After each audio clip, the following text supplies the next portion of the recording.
안녕하세요. 뉴스마켓의 최리나입니다. 간밤부터 지금 현재 국내 증시 변수로 되고 있는, 하지만 변수치고는 너무 무게감이 있어 이벤트라고 부를 수밖에 없는 이 이벤트 빅4가 모두 다 시장에 우호적일 수 있을 것 같습니다. 왜 제가 있을 것 같다라고 이렇게 표현하냐면요.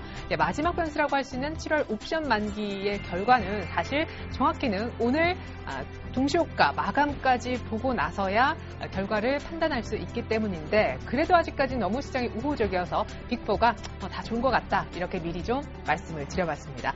자, 간밤에 굉장히 중요한 이벤트가 있었죠.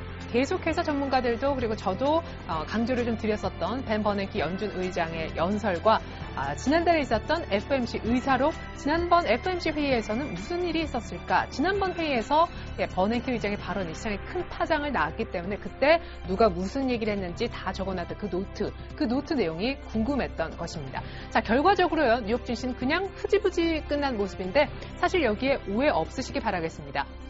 버냉키 연준 의장의 연설은 굉장히 좋았었는데 그 연설은 뉴욕 증시가 끝나고 나서 연설을 시작했거든요. 다시 말하면 버냉키 효과가 없었던 뉴욕 증시의 마감가 정도로 이해하셔야 되겠습니다. 물론 FOMC 의사록은 뉴욕 증시 장중에 공개가 됐었죠. 자, 일단 뉴욕의 마감을 보고요. FOMC 의사록 그리고 벤 버냉키 연준 의장의 발언 내용 다시 한번 정리해 보겠습니다. 네, 다우존스 산업평균지수가 소폭 올랐어요. 소폭 내렸군요. 나스닥과 S&P 500은 올랐는데 나스닥이 전일에 12년 9개월 내 최고치를 그렸었는데 또 추가적으로 16포인트 당기면서 이제 3,500선 아니라 3,520선까지 갔군요. 다시 한번 사상 최고치 경신을 이어냈고요. S&P 500은 소폭 올랐지만 다우는 오히려 소폭 빠지면서 일제히 급등하진 못했습니다. 자, 그렇지만 장중 흐름을 봤을 때 FOMC 의사록 내용 자체는 증시 상승에 도움을 준 모습인데요. 미국 FOMC의 과반수 의원들이요, QE 축소는 아마 고용지표가 많이 좋아져야 가능할 것이다 라고 언급을 했습니다. 그 얘기인즉슨 그냥 언뜻 뉴스 헤드라인을 보시면 그냥 반반, 올해 정도의 연준의 어떤 양적 완화를 축소하자는 의견 반, 그리고 내년까지 끌고 갔다가 내년에 QE를 축소하자는 의견 반, 이렇게 50대 50으로 갈린 것처럼 보이지만 그 양적 완화 축소의 전제 조건으로 역시 지금 당장 줄이자라는 사람은 아주 쬐끔이었고요. 그래도 고용지표가 완전히 좋아져야 양적 완화 축소를 시작해야 되지 않겠느냐라는 의견은 대다수였다는 것입니다. 최근에 고용이 급격히 좋아지긴 했지만 연준의 실업률 목표치는 6.5%까지 낮추는 것이죠. 현재는 7.5, 7.6이니까 이거 떨어뜨리기는 시간이 많이 걸릴 것입니다. 결과적으로 FOMC 위원회 대부분 의원들이 주장하고 있듯이 미국의 고용지표, 다시 말하면 실업률이 많이 안정화되는 그날까지는 양적 완화를 줄일 수 없다라는 얘기가 되겠습니다. 시장이 오른 이유인데요. 달러화 인덱스도 약간 눌렸습니다. 달러화 강세가 조금 주춤했다라는 얘기죠. 왜? 양적 완화는 계속될 것으로 예상이 되기 때문이죠. 이렇게 밑골이 물론 달았지만 쭉 빠진 것을 지금 포착이 되고 있습니다. 네, 두 번째는 이제 버냉키 연준 의장의 발언이 되겠습니다. 버냉키 연준 의장은 미국의 뉴욕 증시 마감 이후에 오늘 이제 연설을 하셨는데, 참고로요, 오늘 유럽은 보지 않겠습니다. 왜냐하면 유럽은 심지어 FOMC 의사로 공개될 때도 지금 유럽 증시는 완전히 다 끝나버렸기 때문에 뉴욕이 일제히 하락했거나 소폭 좀 눌렸다고 하지만 오늘 크게 살펴볼 필요는 없기 때문입니다. 자, 버냉키 의장은 뭐라고 했냐면요, 지금과 같은 다소 강력한 부양책을 당분간 계속해야 될 것 같다라고 얘기를 했는데 그 주장의 근거가 재밌었습니다. 고용의 얘기보다는요, 오히려 인플레이션, 다시 말하면 우리 한글로 물가 지표라고 하죠. 이 물가가 연준은 한 2% 정도까지 안정화되길, 사실은 끌어올려지길 기다리고 있는데 사람들이 돈이 많이 써야 이제 물가가 좀 올라갈 거 아니에요. 사람들이 돈을 안 쓰니까 물가를 많이 올리려고 하는 연준인데요. 인플레이션이 지금과 같이 이렇게 계속 떨어져 있고 사람들이 지갑도 잘 안 열고 물가도 그냥 바닥을 헤매고 있고 이래서는 안 되겠다. 우리가 그때까지, 그러니까 인플레이션율이 연준이 원하는 수준 2%가 채워질 때까지는 계속해서 양적 완화를 유지하겠다라고 발언을 했습니다. 오늘 재미있는 부분은요, 언제나 글로벌의 뒷얘기를 들려주시는 IM투자증권의 김동섭 이사님께서 이런 얘기를 하셨습니다. 버냉키 연준 의장의 발언에서 주목할 것은 버냉키 연준 의장이요, 지금 물가 얘기를 다시 한번 얘기했다는 겁니다. 다시 얘기하면 FOMC 의사록 내용이나 간밤에 버냉키 연준 의장의 어떤 연설 내용이나 지난달 막 큰 쇼크를 불러일으켰던 그런 버냉키 의장의 발언과 크게 달라진 것은 없습니다. 그런데요, 버네키가 지난번에 쇼크를 안기면서 어떤 얘기를 했냐면 물론 시장이 너무 정신없어서 안 좋은 것만 봐서 많이 급락하긴 했었지만 고용지표도 시장 연준의 어떤 목표치를 만족시켜야 되고 두 번째는 물가지표도 연준의 목표치인데 이 두 가지가 다 충족이 돼야만 양쪽 안을 축소할 수 있겠다라고 얘기를 했었었는데 시장은 자꾸 고용지표에만 좀 주목하는 경향이 있었었는데 연준 의원들도 일단 지금 당장은 아니라는 데 의사록에 공감대를 표시해줬고요. 두 번째로 버네키 연준 의장이 시장이 조금 잊고 있었던 고용지표 외에 또 다른 중요 변수였던 물가를 강조했다라는 것입니다. 아직 물가는 오르려면 멀었거든요. 그러니까 시장은 이거 물가도 올라야 되고 실업률도 많이 안정화돼야 되고 양적 완화 축소 멀었구나. 종합적으로 이렇게 판단을 한 것입니다. 때문에 우리 증시가 급등합니다. 뉴욕은 왜 안 올랐냐고요? 버냉키가 장 마감 이후에 연설했다니까요. 그러니까 FMC 의사록 보고는 좀 애매했었는데 버냉키가 물가 얘기를 하면서 그래 물가 지표도 참 있었지 라면서 시장이 이제 정신을 차린 겁니다. Q 축소가 빨리 나오기 어렵다라는 부분을 말이죠. 자, 이렇게 해서 두 가지 미국 쪽 한밤에 있었던 이벤트들이 우리 국내 시장의 긍정적인 요인일 수밖에 없는 부분 말씀드렸고요. 세 번째는 이제 국내 증시의 변수로 넘어오게 됩니다. 한은에서 기준금리를 결정을 했죠. 결과는 여러분들이 잘 아시고 예상대로 동결이 되었습니다. 자, 전달위에서 한국은행이 금융통화위원회를 통해 기준금리를 묶었다라는 얘기인데요. 이제 연 2.5%가 계속 유지가 되고 있습니다. 전월과 크게 다르지 않은 경기 상황 그리고 대외 변수를 두루 고려한 그런 정책이 아니었나라는 분석인데요. 무엇보다 G2, 미국과 중국발 변수를 좀 고려했을 때 리스크가 여전하기 때문에 지금은 조금 금리를 조정할 시기는 아니고 일단은 지켜보겠다라면서 기준금리 변화를 두지 않았다라는 분석이 이어지고 있습니다.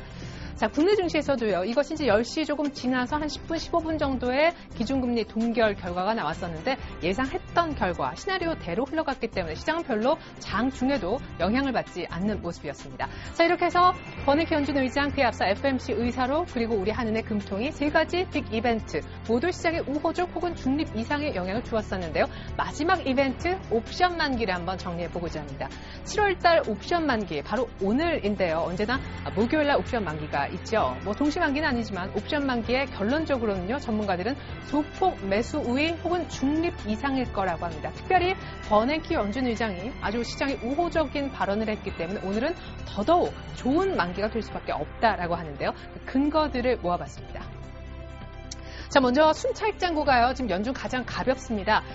매수 차익 잔고, 매도 차익 잔고의 그 차이를 의미하는 것이 순차익 잔고인데요. 지금 3조 5천억 정도 되고요. 지난달 만기 이후에 한 4조 2천억 정도 됐었는데 4조 2천억 빼기 3조 5천억 해보십시오. 7천억이 비죠. 7천억 정도가 이제 한 달 정도의 외국인들이 프로그램 통해서 물량을 내어놓은 것이라고 보여집니다. 그리고 이제 차익과 비차익으로 프로그램은 결정이 되는데요. 잠깐 지금 수급을 한번 보실까요?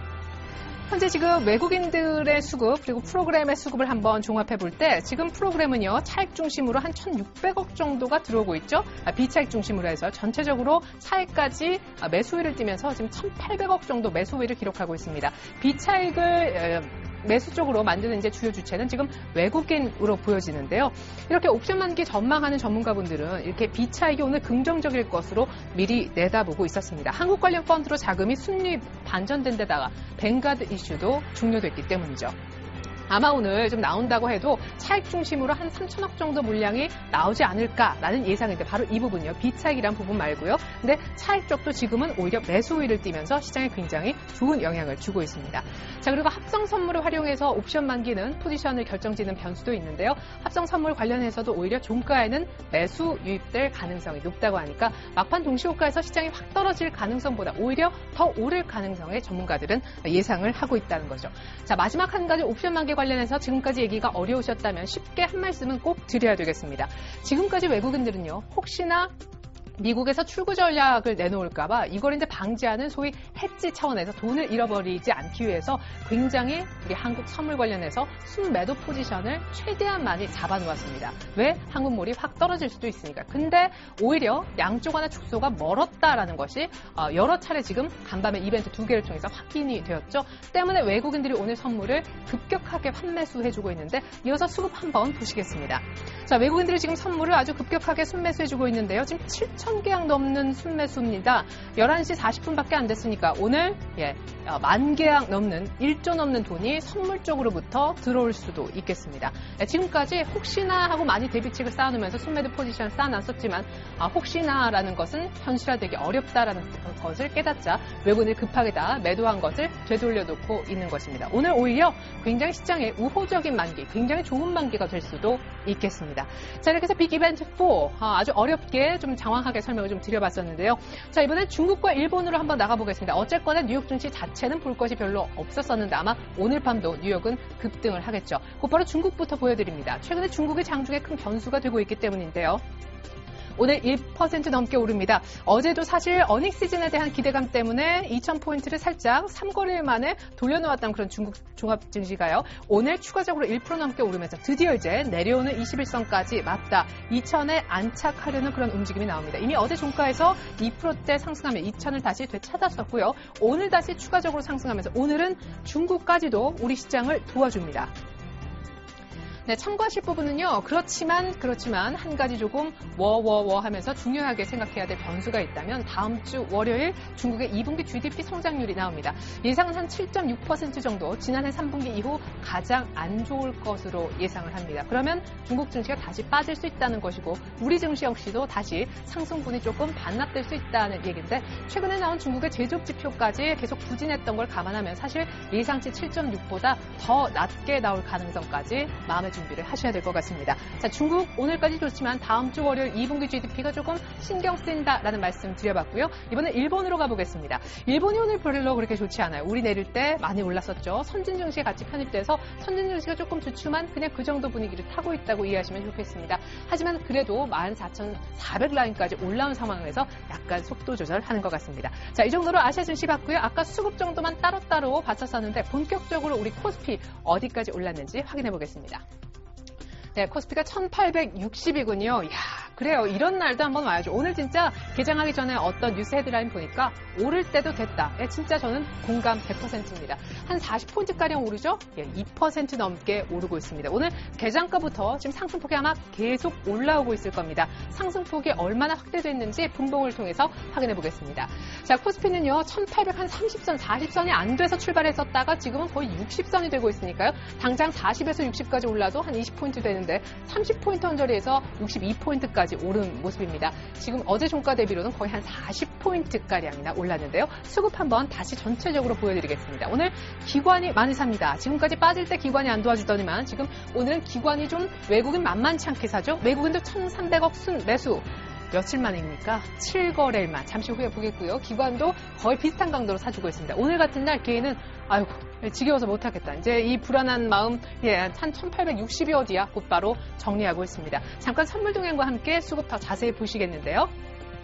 자, 외국인이 1,300억 정도 매수하죠. 지금 일별로 보면요. 이게 진짜 7거래일 만입니다. 7거래일 전에도 고작 산 게 500억이었었고 그 전에 소폭 팔았었고 그러니까 사실은 7월 1일에 약간 변화가 좀 감지가 됐었거든요. 6월 말에 바짝 샀었다가 7월부터 시작된 어떤 긴 매도가 오늘로서 조금 일단은 일단락되는 그런 분위기도 점쳐집니다. 무엇보다 선물을 지금 이마만큼 강력하게 당기고 있으니까요. 오늘 선물을 10,000계약 이상 아마 사주는 것이 거의 실시되고 있습니다. 자, 그리고 오늘 기관도 많이 사주고 연기금 그리고 투신, 금융투자보험 다 산다는 것도 긍정적인 대목입니다. 자, 이번에 코스닥 한번 보실까요? 네, 코스닥도 만만치 않게 오를 겁니다. 지금 2% 가까이 오르는 코스피 그리고 1.8%가량 역시 만만치 않게 오르는 코스닥 520선 넘었고 525까지 보여줍니다. 역시 상승폭이 아마 계속 늘어나고 있을 건데 아마 오늘 코스피가 약간 더 힘이 세지는 것 아닌가 싶습니다. 이 각도가요. 가파른 것이 조금은 이제 각도가 눕고 있죠. 그 결과 520선 중반 이상으로는 지금 못 올라가고 있긴 한데 수급은 그래도 괜찮습니다. 너무 욕심을 부리다 보니까 이곳을 좀 성에 안 차는 것 같습니다. 자, 외국인이 한 180억 정도 순매수고요. 역시 외국인이 기관보다 2배 이상 정도 많이 사는 것 같죠? 기관 그래도 쌍끌이 매수. 웬일입니까? 진짜 쌍끌이 매수 오래간만이고요. 오늘 그러니까 거래소, 코스닥 현물 기준 전부 다 쌍끌이 매수가 지금 유입이 되고 있다. 이렇게 보시면 좋겠습니다. 그리고 코스닥은요. 잠깐 수급 보시겠는데 외국인 기관 전부 다 뭐를 집중적으로 사냐 하면요. IT 쪽을 사고 있습니다. IT 종합, IT 하드웨어 이쪽 사고요. 기관 역시 코스닥 쪽에서 오늘 IT를 매수한다라는 거 특징적인 부분이 되겠습니다. 자, 이어서 원달러 환율 환율을 한번 볼까요? 자, 원달러 환율이 오늘 좀 급락합니다. 뭐 예고가 됐었죠. 달러 인덱스에서 달러 강세가 좀 주춤했었고 양쪽 하나. 뭐 달러를 계속 풀 수 있다는 그런 얘기가 되겠으니까요. 9원 정도 급락합니다. 1126원 70전. 오늘은요. 장중 어떤 흐름보다 전체적인 원달러 차트를 놓고 한번 보여드리는 게 나을 것 같습니다. 자, 이것이 이제 원달러 환율 차트인데요. 결국 최근에 1160원대 한번 막혔었고요. 다시 한번 올라갔지만 1150원대 중반에서 막혀 내려왔었습니다. 최근에 이제 급등락이 있었죠. 이때 급등했었고 이때 급락하면서 원래 제자리로 돌려놓았었는데 문제는 어제입니다. 어제 또 추가적으로 하락을 많이 했었죠. 1135원대 들어왔었는데 오늘 급락을 하면서 이게 어디까지 내려왔다? 60일 이평선인 1124원까지 오늘 급락했었습니다. 지금 한 9원 가까이 빠지는데 장중에 10원 이상 빠졌었어요. 그러면서 오늘 1124원까지 터치했었지만 일단 1124원 원달러도 차트가 있을 거 아닙니까? 이 차트 기준으로 60일 이동평균선은 약간 지지하는 그런 모습을 보여주고 있습니다. 근데 여기서도 이제 더 원달러 환율이 내려갈 것 같진 않은 것이요. 이제 출구 전략 우려가 오늘 좀 완화되면서 원달러 환율이 급락하고 있긴 하지만 제가 아까 말씀드렸잖아요. 다음 주 월요일 날 중국의 2분기 GDP가 좋지 못하면은 역시 상품 통화 쪽에 같이 연동되고 아시아 통화 전체적으로 좀 약세로 들어가면서 아마 우리 원달러도 추가적인 하락을 보이진 않을 것 같습니다. 자, 이번에는요. 원달러 환율까지 봤으니까 곧바로 시가총액 상위 종목들 모습 보여드리도록 하겠습니다. 참고로 잠시 후에는요. 2차 전지 약속드렸던 2차 전지 관련된 테마 중에서 어떻게 보면 좋을지, 탑픽 종목은 무엇일지, 그리고 오늘 급격히 오르는 IT 부품주 대응법도 찾아보려고 하니까 끝까지 함께해 주시면 좋겠습니다. 자, 이번에 시가총액 상위 종목 모습 삼성전자 오늘 오르군요. 3% 이상. 와, 오늘 130만 원 아직 보지 못했는데 한 몇천 원만 더 올라가면 오늘만 43,000원 오르니까요. 130만 원을 막판에 보여줄 수도 있겠다 싶습니다. 다행입니다. 현대차, 모비스, 기아차 다 오르고요. 모비스는 4%나 급등하는군요. 모비스는 외국인들 매수가 들어가고 있습니다. 자, 포스코도 제가 어제 이제 기관의 매집이 좀 슬슬 보인다라고 말씀드렸었는데 포스코도 오늘 오르고 철강 섹터가 오늘 참 괜찮아 보입니다. 삼성생명도요. 조용조용히 지금 11만 원대 공모가 다시 회복했습니다. 11만 원대 기다리시는 분들도 꽤 많으실 것 같아요. 나머지 종목 더 보여드리겠습니다. 자, SK 하이닉스도 사실 어제 좀 하락하면서 많은 분들이 하이닉스도 왜 이래 싶으셨을 것 같은데 오늘 다시 오르면서 그래도 28,000원대 보여줍니다. 물론 오늘 같은 날 조금 더 강했으면 하는 바람도 있으시겠지만 일단은 아주 걱정할 만한 수준대는 벗어났다고 보여지고요. LG화학과 SKT가 강하죠. 삼성전자 우선주도 삼성전자와 함께 오르고 전반적으로 한 2자는 보여지는 것 같고요. 조금 올랐다 하면 한 3자까지도 오늘 3% 강세도 기본인 것 같습니다. 왜냐? 시장이 2% 오르니까요. 오늘 2% 정도 못 오르면요. 시장보다 약한 종목이라고 보셔야 됩니다. 자, 이번에는 나머지 시가총액 상위 종목 더 보지 말고요. 삼성전자 많이 올랐으니까 IT 쪽 한번 본격적으로 보도록 하겠습니다. 네, 삼성전자가 3.45% 오르면서 오늘 고가가 129만 4천 원이었었군요. 참고로요. 어제 외국인들이 가장 많이 산 종목이 현대차보다 더 많이 산 게 삼성전자였습니다. 삼성전자가 오늘까지 4일 연속 반등하는데 드디어 외국인들이 어제 사기 시작했고 오늘 버닝키 이슈하고 딱 맞물리면서 급등을 보이기 시작했다는 점 놓치지 마시기 바라겠습니다. 삼성전자 이제 130만 원대는 들어가겠죠. 어느 정도 안정시켜 놓고 이제 슬슬 확실한 2분기 실적 확정치, 3분기 실적 컨센서스를 보게 될 것 같습니다. IT 부품주 한번 볼까요? 자, 지금 코스닥 쪽에는 IT 부품주가 아주 오늘 강세를 띠고 있는데요. 아까 외국인 기관 다 산다라고 말씀을 드렸었습니다. IT 부품 한번 보죠. 자, 평균적으로 IT 부품만 떼놓고 보면 3.4%나 급등하니까 코스닥은 오늘 IT 쪽이 이끌어간다 이렇게 이해하셔도 좋겠습니다. 케이스 쪽 만드는 서원인텍 그리고 캠트로닉스, 인터플렉스 8%대씩 오르죠. 아모텍, 이녹스 그리고 KH 바텍 역시 6%나 급등하고 있습니다. 이 밖에 사실 오늘 M&A 소식이 들어온 그런 소식도 있어요. 확실하게 M&A 된지는 모르겠지만 한성, 엘컴텍 인수 소식이 들어왔던 파트론도요. 지금 4%대 5% 가까이 이렇게 오르는 모습이고요. 오늘 무엇보다 인터플렉스라는 종목도요. 2분기 실적 호조 때문에 오늘 8%나 급등하고 있습니다. FPCB 쪽의 그런 기업이죠. 근데 2분기 영업이익이 전년 동기 대비 80%나 급증한 211억대 기록했다고 합니다.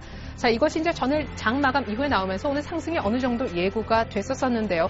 인터플렉스는 스마트폰 부품 가운데 아주 대표적인 FPCB 업체가 되겠습니다. FPCB 업체가 이렇게 사상 최대 실적을 냈다라는 것이 IT 부품주의 어떤 의미인지 저희가 잠시 후에 전문가 연결해서 알아보도록 하겠습니다. 그리고 또 다른 FPCB 업체죠. BH 같은 경우에도 오늘 만만치 않은 상승세가 나타나고 있습니다.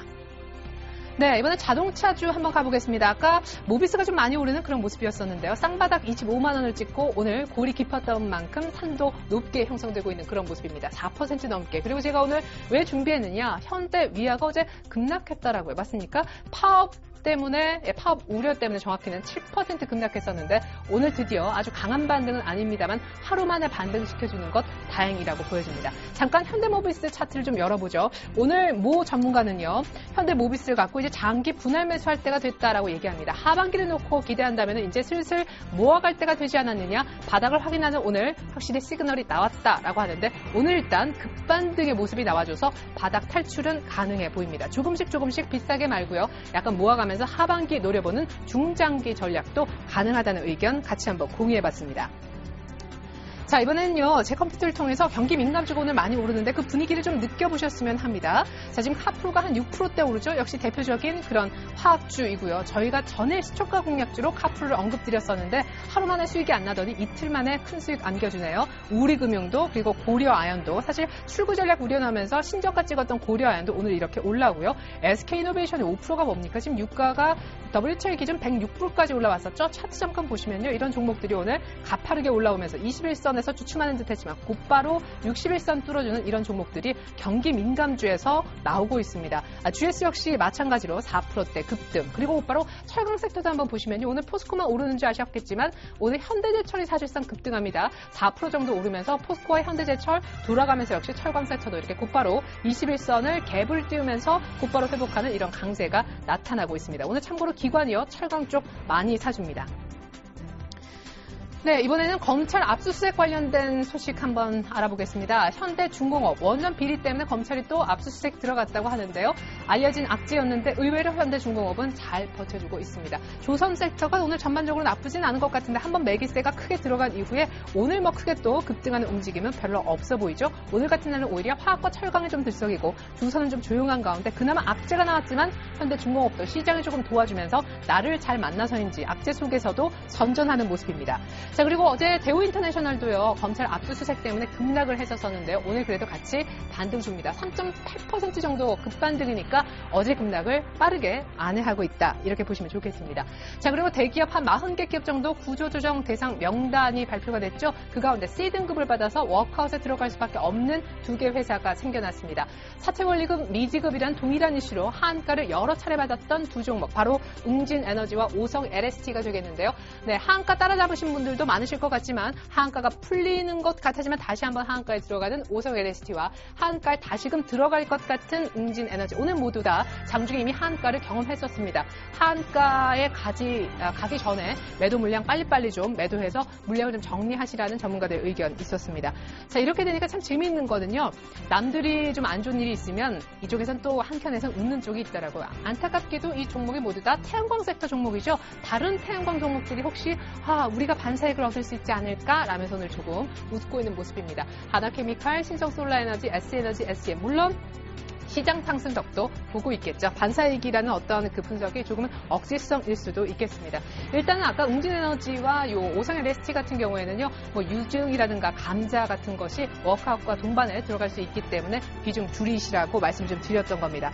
이 밖에 다른 특징주 좀 빠르게 보도록 하겠습니다. 남북 경협주입니다. 3차 남북 간 당국 회담, 다음 주 월요일 15일 정도에 있을 거라고 합니다. 그러니까 중국의 2분기 GDP 나오는 날 남북은 또 한 번 만난다라고 이해하시면 좋겠고요. 현대상선이 급등합니다만 나머지 종목들 그저 그렇습니다. 이화전기 왜 이렇게 많이 빠지지? 어제 말씀드렸잖아요. 해외 출자법인의 파산 신청 소식 때문에 어제 급락했었는데 오늘도 전혀 그 테마와 한 움직임을 보여주지 못하고 있습니다. 이화전기는 사실상 안 좋은 이슈로 인해서 테마에서 조금 탈락하는 그런 분위기도 나오고 있습니다. 헬스케어주도 오늘 급등입니다. 삼성전자 스마트폰의 헬스케어 접목 소식. 이거 뭐 색다른 뉴스는 아닌데도 말이죠. 오늘 아주 급등합니다. 특별히 비트컴퓨터, 유비케어, 인피니트 헬스케어. 오늘 사실 급등했었는데 상승폭은 다소 줄어들고 있습니다. BGX 인터도요. 사실 신종 AI를 DNA를 조금 이렇게 만져가지고 치료할 수 있다는 그런 소식 때문에 오늘 또 상한가를 가는 듯 했었지만 네, 상이 살짝 풀리고 있지만 관련된 테마는 백신주 오늘까지도 살아있군요. 살아있네, 그쵸? 자, 스마트폰 관련해서 이제 여러 가지 이런 바이오까지 저희가 왔었었는데 이번엔 스마트 그리드 쪽 한번 보겠습니다. 전력 수급 오늘도 뭐 무슨 경보 같은 게 울렸다고 해요. 옴니 시스템이 오늘도 오릅니다. 포스코 ICT는 약간 피로감 있는 듯 보이고요. 오늘은 또 LS 산전 시장이 또 도와주고 하니까 테마도 살아있는 상태에서 대장주 제일 비싼 종목이 가장 강하게 올라옵니다. 나머지 특징주 세 가지 잠깐 보고 전문가 전화 연결해 보겠습니다. 오늘 소프트맥스가요 신작 이너웨어인가요? 예, 그 종목 때문에 지금 12% 정도 급등하고요. 오늘 잘하면 상한가 갈 수도 있겠습니다. 그리고 미디어 플렉스는요 드디어 하한가에서 약간 풀려나는 그런 모습이고 자사주 처분 소식 때문에 웨이브 일렉트로도 하락합니다. 소프트맥스하고요 미디어 플렉스 차트만 한번 열어보죠. 자, 이거 신재 소프트맥스 차트입니다. 이렇게 신작 게임 기대감 때문에 이렇게까지 올랐는데 이 매물대를 곧바로 이 장대 이 양봉으로 지금 뽑아내는 그런 모습입니다. 이격 조정이 필요할 듯도 한데 오늘도 약간 갭을 살짝 띄우면서 이렇게 계속 올라가는 모습 아주 눌림에 매수하기가 어렵게 만드는 것 같네요. 자, 미디어 플렉스 한번 보겠습니다. 어제 외국인들의 매도 1번이 바로 미디어 플렉스였습니다. 어제 한가 맞았지만 오늘 반등하는 모습 다행스럽고요. 어제 기관의 매도 1번은 루멘스였었죠. 어제 루멘스도 BW 발행설 때문에 급락했었는데 사실상 거의 하한가였고요. 오늘 루멘스는 훨씬 더 빠르게 미디어 플렉스보다 올라오는군요. 네, 이제는 전문가 전화 연결해 보겠습니다. 어제 약속드렸던 2차 전지 관련한 테마가 왜 부는지, 어떤 종목을 바라봐야 되는지 2차 전지 관련해 팁을 듣고요. IT 쪽에 대한 팁까지 오늘 같이 보너스로 챙겨보도록 하겠습니다. 동양증권 계양지점으로 가볼까요? 박현상 대리님 안녕하세요. 안녕하세요. 네, 어제 사실 좀 전화드리고 싶었었는데 오늘 추가적으로 상승해서 어제 전화드릴 걸 싶은 테마도 있긴 합니다만은 2차 전지가 일단 이렇게 좀 조용한 어제 같은 시장에서부터 빛나는 원인이 특별히 있을까요? 일단 2차 전지 같은 경우는 크게 이제 2차 전지와 2차 전지 소재 부문 두 개로 좀 나뉠 수가 있고요. 네. 특히 BMW 등 글로벌 자동차 2차 전지 쪽 봤을 때는 미국 전기차 업체인 테슬라라는 회사가 있습니다. 근데 그저께 미국장을 보시면은 신고가가 나면서 굉장히 급상승하는 모습을 보일 수가 있겠고요. 저희 나라 시장에서 봤을 때는 어떤 식으로 지금 고민이 굉장히 많으실 거예요. 이거 사야 될지 말아야 될지. 하지만은 시장이 어렵다 보니까는 한쪽의 테마가 즉 실적이 나와 있었던 혹은 앞으로 예정이 되었던 실체가 있는 테마들에 대해서는 어떻게 보면 2차 전지 쪽으로 몰린 것으로 판단이 들고 있습니다. 그렇기 때문에 일단은 2차 전지 분야는 2020년까지 382억 달러 정도로 성장할 것으로 전망이 되고 있고요. 뭐 소재 부분 같은 경우들 수요 확대의 성장 동력이 될 가능성이 높기 때문에 일단은 지금까지는 2차 전지 부분이 굉장히 테마가 강력하게 형성되어 있는 건 맞습니다. 예, 그래요. 자, 오늘 떠오르는 그런 종목도 있어 보이는데, 근데 2차 전지 테마를 접근할 때 좀 주의해야 된다는 목소리도 있더라고요. 실적이 아직 안 나왔다라고 하는데, 맞나요? 2분기 실적 시즌이 지금 발표하고 있고요. 네. 물론 뭐 다른 뭐 스마트폰 부품주 같은 경우는 지금 한두 개 정도 발표해서 급등하고 있는 모습을 보이고 있긴 합니다. 하지만은 아직까지 2차 전지 종목에 대해서 실적 발표를 어느 투자자분들도 종목별로 지금 살펴보긴 좀 힘드셨을 것 같아요. 워낙 지금 급하게 따라잡으신 분들도 있으셨을 것 같고요. 그렇기 때문에 투자자분께서 어떤 종목을 가지고 A라는 종목을 갖고 계시면은 그 종목에 대해서 회사 한번 전화를 하셔가지고 실적 발표 일정 정도 한번 챙겨주시는 게 가장 좋을 것 같고요. 증권사별로 지금 뭐 종목 레포트가 나오고 있으니까요.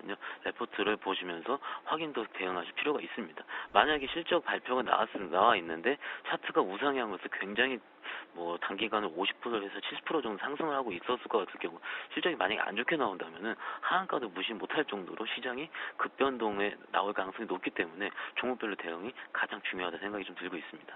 2차 전지 토픽주로 어떤 걸 보십니까? 오늘 사실은 일진 머티리얼즈 그리고 PNT는 또 한 번 4%대 급등하면서 신고가인데요. 일단 만약에 어제 제가 전화 연결을 했었더라면은 네. 일진 머티리얼즈를 좀 타피로 꽂았을 텐데 예. 오늘 시장이 지금 39포인트 정도 상승을 하고 있고요. 코스닥도 69포인트 정도 굉장히 급반등이 나오고 있는 상황입니다. 만약에 이렇게 된다면은 코스닥 중심의 중소형주보다는요. 어떻게 보면 대형주로 한 번 정도는 매기가 쏠릴 가능성이 있습니다. 그렇기 때문에 일단은 그 삼성 SDI를 가장 크게 꼽겠고요. 뭐 BMW 납품 물량에 대해서는 어차피 회사 공시를 통해서 알고 계시기 때문에 삼성 SDI가 그나마 안정적으로 2차 전지 쪽으로 수혜가 가장 높을 것으로 예상이 들고 있습니다. 네, 그래요. 사실 BMW에 관련된 배터리를 공급하고 있다고 하는데 또 테슬라하고도 아까 말씀해 주셨던 그 회사하고도 지금 공급 계약을 추진 중에 있다고 들었습니다. 자, 삼성 SDI 사실은 많은 전문가분들이 최근에 이 종목을 언급하고 계시는데 매물대 지금 딱 걸려있는 듯한 느낌도 들거든요. 가격대, 14만 5천 원대가 지금 몇 번입니까? 벌써 3번 정도의 매물로서 지금 도전 시도 중인데요. 여기서는 지금 거래가 지금 어느 정도 크게 터지지는 않은 상황입니다. 그렇기 때문에 앞으로 2차전지 테마가 지속이 된다면은 거래가 실려야 된다는 게 가장 키포인트인 것 같고요. 만약에 부담스러우시다면 14만 원 초반대 정도는 잡으시는 게 맞고요. 뭐 지금이라도 급하게 잡으셔야 된다면은 14만 5천에서 분할 매수 전략. 지금 같은 경우는 삼성 SDI 쪽은 수급을 보시면은 기관에서는 지속적으로 사고 있는데 또 외국인은 지겹도록 팔고 있습니다. 외국인 매수가 동반이 된다면은 삼성 SDI는 14만 5천 원의 매물벽을 넘어서 15만 원, 16만 원까지 목표가는 16만 원으로 잡고 있고요. 14만 5천 원에서 14만 원까지 분할 매수 전략 드릴 수가 있겠습니다. 네, 자 아까 일부 스마트폰 부품주가 실적을 발표했다라고 하셨었는데 사실은 이런 2차 전지 바람이 분 것도 최근에 스마트폰 부품주가 좀 주춤한 틈을 타서 이쪽으로 쏠림 현상이 발생한 거다 이런 얘기도 있었습니다. 오늘 인터플렉스 스마트폰 부품주 대표적인 이 종목이 거의 사실 어닝 서프라이즈를 안겨줬는데 다 죽어가는 스마트폰 부품주를 인터플렉스가 살려준 걸까요? 일단은 저는 그렇게 인터플렉스가 살려줬다고는 판단이 그렇게 100%는 들진 않고요. 네. 일단은 기본적으로 삼성전자 상승 효과가 가장 크다고 볼 수 있겠습니다. 물론 인터플렉스가 지금 9.2% 정도, 뭐 단가로는 3,900원 정도 상승하고 있는 모습을 보이고 있긴 한데 인터플렉스 같은 경우는 설비 투자가 굉장히 많았었어요. 그러니까 설비 투자에 대한 경우가 1년 동안 주가를 옆으로 기게 만들었던 효과를 나타낼 수가 있겠고요. 설비 투자가 나타난 다음에 드디어 2분기 실적을 발표했더니 어닝 서프라이즈 수준 나왔다라는 거는 시장에서 굉장히 큰 호재이지만 단일 종목의 호재라고 볼 수 있겠습니다. 오늘 스마트폰 부품들 중에서는 그나마 돋보이는 부분들이 세코닉스라든지 혹은 뭐 세코닉스 같은 그 카메라 모듈 관련주들이 굉장히 좀 좋다고 볼 수가 있겠는데 그런 뭐 삼성전자 기인 효과 때문에 그럴 가능성이 굉장히 높다고 보고 있고요. 그렇기 때문에 앞으로 매매를 하신다면은 부품주 쪽으로도 매매를 하셔도 충분히 가능하다는 생각이 들고 있습니다. 네, 오늘 한 가지 파트론도 좀 이슈를 모았었는데 사실 파트론도 수급적으로 굉장히 꼬여있던 그런 종목이 아닙니까? 근데 카메라 모듈도 조금 더 이제 탄탄하게 가져가면서 LED 쪽으로도 발을 넓히기 위해서 한성 엘컴텍을 인수한다 이런 소식도 있었어요. 예, 뭐 좀 약간 한숨이 좀 나오긴 하는데요. 일단 회사를 통화를 했어요, 지금 방금. 그래서 좀 실적이라는 부분을 좀 여쭤보긴 했었는데, 한성 엘컴텍이 부채가 꽤 많이 있습니다. 그래서 뭐 회사에서는 중장기적으로 시너지 효과는 굉장히 나타날 수 있지 않을까라고 좀 답변이 좀 나왔었고요. 뭐 그런 의미로 봤을 때는 중기적으로는 충분히 가능하다. 그래서 한성 엘컴텍을 인수를 해가지고 어떤 식으로 회사를 추진하냐 여쭤봤더니 그 어떤 식으로 보냐면은 그 한성 엘컴텍이 가지고 있는 설비 투자 설비가 있지 않겠습니까? 그 설비를 어떻게 보면은 파트론이 이용한다. 즉 추가적으로 설비 투자에 대한 아까 인터플렉스 같은 1년 동안 주가가 기는 것 같이 그런 부담은 없긴 하겠지만은 한성 엘컴텍이 가진 부채 부분에 대해서는 파트론이 가지고 오는 효과가 있기 때문에 뭐 개인적으로 볼 때는 단기적으로는 약간의 좀 출렁임이 있을 수 있긴 하지만은 충분히 시장이 가능하다면 시장이 상승세에 접어든다면은 중기적으로 시너지 효과도 역시 기대할 수 있다 말씀드릴 수가 있겠고요. 오늘 뭐 루멘스도 아까 잠깐 LED 쪽 가끔 언급을 하시긴 하셨었는데 루멘스 같은 경우도 어제 하한가 찍었다가 지금 플러스권 9% 정도 BW 발행을 안 한다고 좀 공시가 방금 나왔고요. 뭐 그런 식으로 LED 쪽은 아직까지 굉장히 유망하기 때문에 지금 LED 쪽과 어떻게 보면은 그 카메라 모듈 쪽이 합성이 된다면은 중기적으로 봤을 때는 큰 시너지 효과가 나타날 수 있다고 확신을 하고 있습니다. 네, 하지만 단기로는 부채 많은 회사 인수는 조금 부담일 수밖에 없다라는 얘기 감사합니다. 자, 그러면 오늘 삼성전자 효과로 IT 부품주가 오르는 거라면 어떻게 대응해야 될지 한 몇 초 정도만 얘기를 들어야 되겠는데 한 10초? 예. 굉장히 어려운데요. 일단은 지금은 좀 어떻게 보면 그 직원의 혹은 매매를 많이 해본 사람으로서 좀 어떻게 보면 그 느낌을 좀 말씀을 드리는 게 좀 나을 것 같아요. 어떻게 보면은 두 가지예요. 2차 전지 같은 혹은 실적이 좋은 지금 많이 오른 종목을 쫓아가느냐 아니면은 유진테크 같이 혹은 심텍 같이 혹은 여러 가지 반도체 관련주들을 쫓아가는 낙폭이 과대한 거를 쫓아가느냐 개인적으로 봤을 때는 둘 다 가능성이 높다고 보고요. 낙폭 과대가 나와 있는 스마트폰 부품주를 50% 그리고 지금 실적이 나와 있는 종목들을 50% 정도로 대응을 한다면은 어떻게 보면 그 키 맞추기가 진행이 되면서 수익은 어떻게 보면 손실이 줄어들면 수익이 극대화된 효과가 나타날 것으로 생각이 좀 들고 있습니다. 네, 감사합니다. 결론적으로 오늘 2차 전지 관련된 탑픽으로 추가적으로 어제 아니라 오늘 전화드렸기 때문에 삼성 SDI를 꼽아주셨고요. IT 부품주 관련해서는 실적 나온 좀 강한 종목으로 한 반, 그리고 낙폭과대 IT 부품으로 반, 삼성전자 보면서 대응하자라는 의견 들어봤습니다. 동양증권 계양지점 박현상 대리님 감사합니다. 이제 금요일마다 출연 좀 해주셨으면 좋겠는데 어쨌거나 오늘 분석 잘 들었습니다. 예, 감사합니다. 네, 자 코스피는 1863, 코스닥은 525. 제가 계속 말씀드린 동안에도 시장은 빠지지 않았습니다. 오늘 기분 좋은 상승인데 수익으로 연결되고 있으신지요? 부디 그랬으면 좋겠습니다. 저는 이만 물러가겠습니다. 성공 투자하십시오. 고맙습니다.